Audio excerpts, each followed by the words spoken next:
Welcome to the Open Source Hub Sustainability as a Second Language. I'm Hiba Deridi, Professor of Education at the American University in Cairo, and we'll be presenting Module 6 titled Food and Water Security. There is no doubt that food and water security are the cornerstones of human survival and well-being. Ensuring that all individuals have consistent access to nutritious food, clean and sufficient water are essential for maintaining global health, fostering economic sustainability, and promoting peace. Without these fundamental resources, societies face hunger, malnutrition, conflict, and environmental degradation, making food and water security critical to achieving the Sustainable Development Goals worldwide. As we start our learning journey related to these two main themes, food and water, there'll be reference to some of the key concepts mentioned in Module 1. Make sure to visit Module 1 before moving forward. Session 1. In the first session of this module related to food security, you will be presented with what is meant by food security, its pillars, the difference between national and household food security, and finally, innovative ways to ensure food productivity. Similar to other modules in the program, you'll find a set of learning objectives, along with content, videos, and learning activities. As learners of this second language, you're at the core of these modules. This is why empowering you with the knowledge and skills related to sustainability is a real need to harness your present and plan for the future. Ready to start? Throughout this session, there's a focus on several main concepts, such as food security, food insecurity, malnutrition, food system, food production, and consumption. Keep an eye on these concepts as you go through the material. Food security is much more than just having enough food. It's about ensuring that people have constant access to nutritious and sufficient food for a healthy life. In other words, it's about food quantity and quality. Achieving food security is one of the most pressing global challenges we are facing today. This doesn't mean it's impossible to achieve. Through coordinated efforts across agriculture, economics, and sustainability, we can make them possible. As future leaders and innovators, you have the opportunity to contribute to solutions that will make food security a reality for everyone. There are different SDGs that connect with the food security. These are SDG number 1, 2, 3, 13, and 15. So what is meant by food security? Food security, as defined by the Food and Agriculture Organization, is based on 4 key pillars. Availability, that refers to the supply of food through production, distribution, and trade. It's about making sure that there's enough food produced to feed everyone. The problem is that there are factors such as climate change, agricultural practices, and land use that can influence the food availability. Access. Even if enough food is available, it must be physically and economically accessible to everyone. This means people must have resources such as money or land to purchase or grow food. Utilization. It's not just about having food, but about having nutritious food. Food must be utilized in a way that leads to good nutrition, meaning it needs to be stored, processed, and prepared in ways that maintains its safety and nutritional value.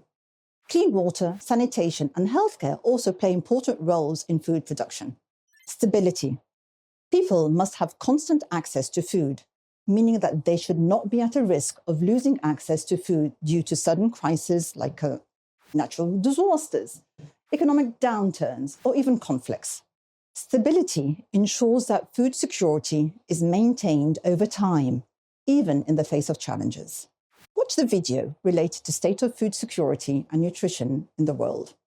It provides some figures and factors related to food insecurity and malnutrition, and offers some indication of what hunger might look like by 2030. Discuss in your groups the main key takeaways from the video and think of an action plan to ensuring food security from your point of view. Let's move on to differentiate between food security at the national and household levels. First, it's important to know what is meant by each of these terms and how do they relate to each other. At the national level, it means that the nation is able to manufacture import, retain, and sustain food needed to support its population within minimum per capita nutritional standards. At the household level, it's all about the availability of food in one's home, which has access to.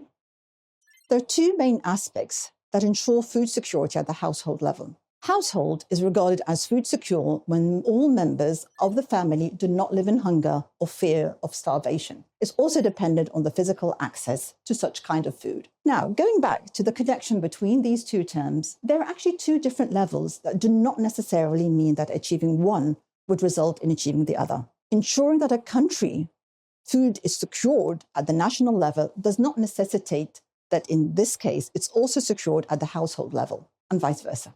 I'd like you to go through the reading related to World Health Organization on malnutrition to understand the different types of malnutrition, such as undernutrition and even overweight. That will give you some idea to perceive the magnitude of such a problem. Write down your main key takeaways from the reading and share with your group. Let's follow this with a class activity to consolidate our understanding even further. Let's divide the class into different groups. Let's say 4 or 5 students per group. In your group, search for fact sheets related to malnutrition in the Arab region. Access the influence of social economic factors on these numbers. Want to know more about food security? Check the link related to empty plates. You'll get to know the figures around the world in your location related to food security. It provides figures of those who have so many empty plates, a point actually to keep in mind when we leave the leftovers in our plates.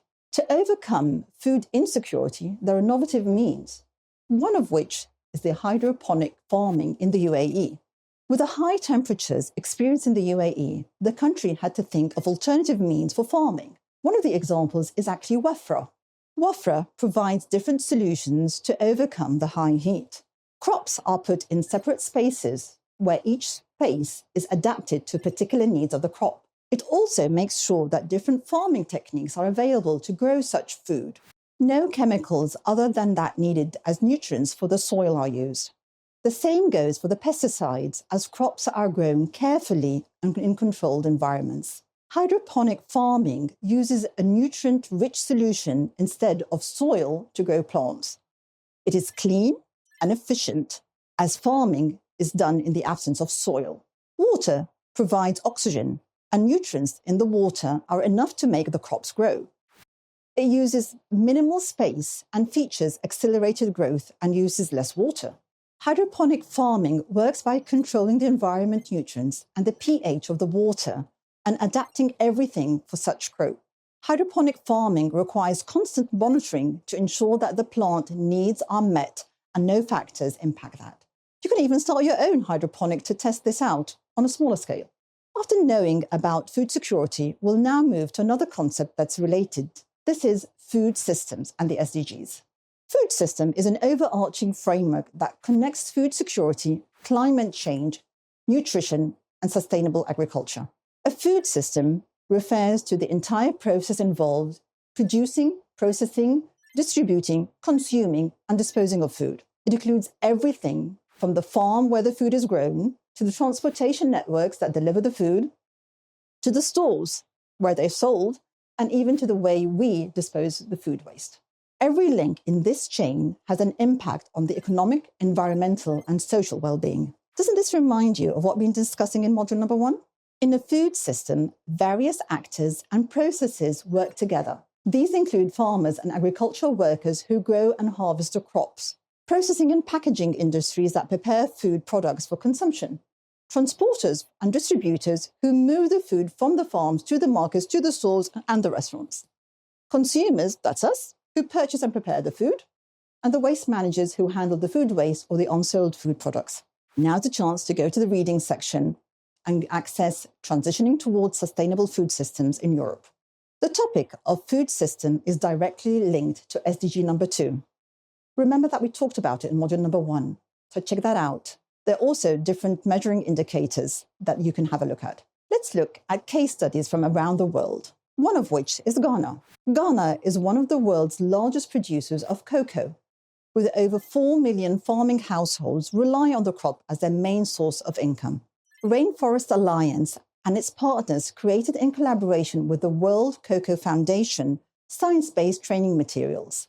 It focused on climate risks faced in specific cocoa growing regions to help make informed decisions. The training materials are freely available online, and the main aim is to scale up the transformation in cocoa growing landscapes around the world. With such material aimed at training and incentivizing the next generation of Ghanaian cocoa farmers, the hope is to end deforestation in the cocoa supply chain. Conserving forests is part and parcel of building climate resilience, as forests not only absorb the emissions that contribute to climate change, but also produce crucial ecosystem services. What do you think about this example? What concepts related to sustainability have you found in it? Write your views and share with your group.